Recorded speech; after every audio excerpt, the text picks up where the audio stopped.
Assalamualaikum warahmatullahi wabarakatuh.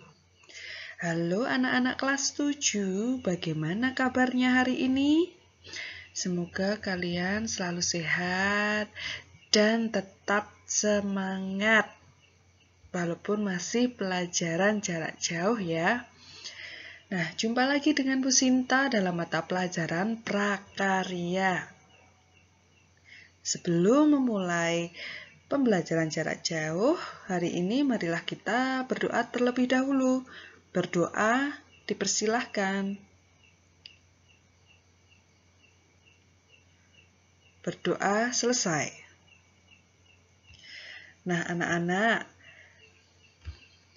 minggu lalu Bu Sinta sudah menyampaikan materi tentang pengolahan bahan pangan sayuran menjadi makanan dan minuman kesehatan. Nah, pada bab 4 ya, minggu lalu. Nah, bab 5, hari ini kita membahas tentang pengolahan bahan pangan hasil samping sayuran. Hasil samping sayuran. Coba kalian siapkan buku tulis dan buka buku paketnya bab 5. Nah, aspek pengolahan yaitu ada kompetensi dasar 3.2, memahami rancangan pembuatan, penyajian, dan pengemasan bahan pangan hasil samping dari makanan dan minuman sayuran menjadi produk pangan yang ada di wilayah setempat. 4.2, pengolahan, penyajian, dan pengemasan bahan hasil samping dari pengolahan makanan dan minuman sayuran menjadi produk pangan yang ada di wilayah setempat. Nah, materi yang akan dibahas pada hari ini adalah pengertian hasil samping sayuran.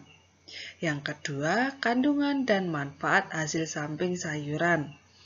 Coba kalian juga sambil menulis materi yang Bu Sinta sampaikan ini ya. Nah, tujuan pembelajaran. Setelah mengikuti serangkaian kegiatan pembelajaran pengolahan sayuran, peserta didik diharapkan dapat 1. Menjelaskan pengertian hasil samping sayuran. Yang kedua, menjelaskan kandungan dan manfaat hasil samping sayuran.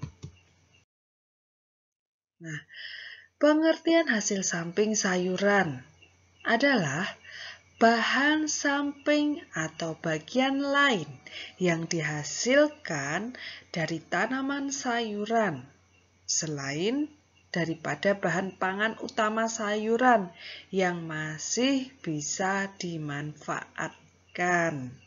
Nah, biasanya kalau sayuran itu hasil utamanya untuk diolah menjadi makanan atau minuman, itu hasil utamanya ya.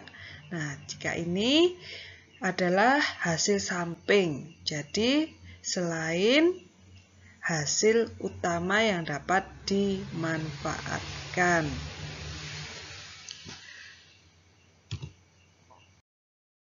Nah, contoh bahan pangan hasil samping sayuran. Hasil samping ya, coba perhatikan. Nomor 1, batang dan daun brokoli. Apa saja? Nomor 2 adalah kulit melinjo. Yang ketiga ada tangkai daun hijau pada wortel. Itu hasil samping. Biasanya hasil utamanya yaitu yang dibuatkan biasanya buah wortelnya ini wortel, tetapi hasil samping yang bisa dimanfaatkan selain hasil utama adalah tangkai dan daun hijau pada wortel. Yang kelima ada kulit bawang, biasanya buah pada bawang merah atau bawang putih lah. Yang hasil sampingnya adalah seperti kulit bawang yang bisa dimanfaatkan. Yang keempat, batang dan daun talas. Yang keenam, ada kulit kentang. Ternyata bisa dimanfaatkan ya anak-anak ya. Contoh, olahan hasil samping sayuran. Sekarang, lihat perhatikan. 1. Semur kulit melinjo. Melinjo ya harusnya ya. Nah, ini kulit melinjo ternyata bisa dimasak menjadi semur. Yang kedua, ada tumis daun pada wortel. Tumis daun dan tangkai wortel juga bisa dimasak. Tumis buntil daun talas. Yang keempat, ada tumis batang brokoli. Nah, ini ternyata hasil sampingnya bisa dimasak menjadi makanan. Nah, sekarang coba kita pelajari tentang kandungan dan manfaat. Yang pertama ada kulit bawang. Kulit bawang mengandung quercetin. Quercetin ya, yaitu dapat membantu menurunkan tekanan darah. Yang kedua ada mendukung sistem kekebalan tubuh. Yang ketiga, mengurangi peradangan. Yang keempat, ada melawan alergi. Yang kelima, bisa mencegah penyakit jantung koroner.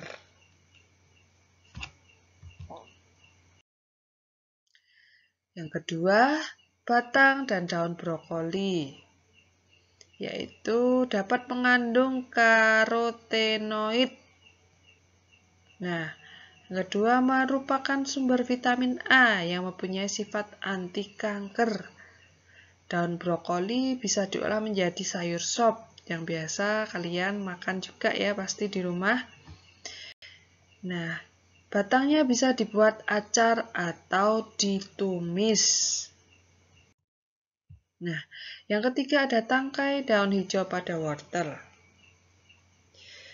Mengandung quercetin, membantu menurunkan tekanan darah, mendukung sistem kekebalan tubuh, mengurangi peradangan, melawan alergi, mencegah penyakit jantung koroner.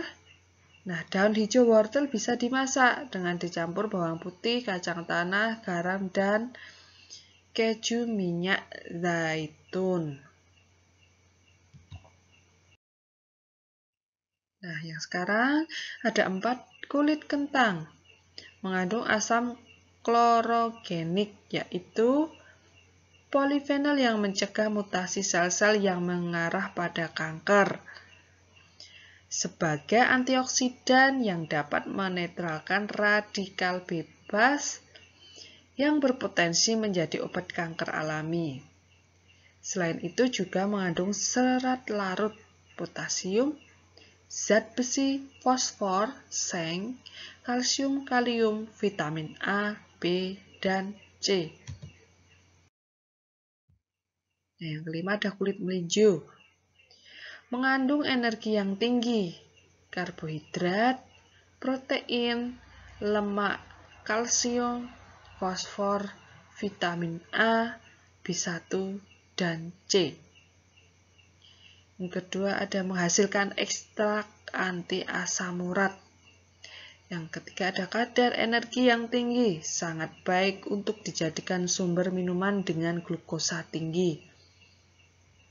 Nah, kulit melinjo dapat diolah menjadi semur, brongkos, lodeh, atau tumis.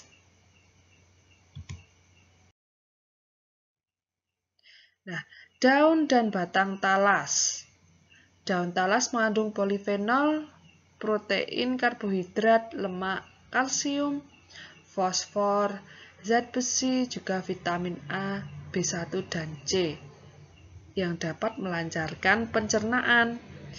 Batang daun talas mengandung saponin. Daun talas biasa diolah untuk buntil. Batangnya biasa dimasak dengan cara ditumis atau disayur lodeh. Nah, itu materi yang dapat Bu Sinta sampaikan. Materi sedikit-sedikit dulu, yang penting kalian menulis di buku kalian supaya dapat belajar dengan baik. Dibaca-baca lagi seperti itu ya anak-anak ya. Nah, setelah ini ada evaluasi atau tugas. Nah, kalian setelah mencermati video ini, silahkan mengisi teka-teki pada tugas LKPD yang telah disediakan. Dan semangat ya! itu adalah tugas pengetahuan ya. Silahkan mengerjakan dengan senang. Itu saja yang dapat Bu Sinta sampaikan. Wassalamualaikum warahmatullahi wabarakatuh.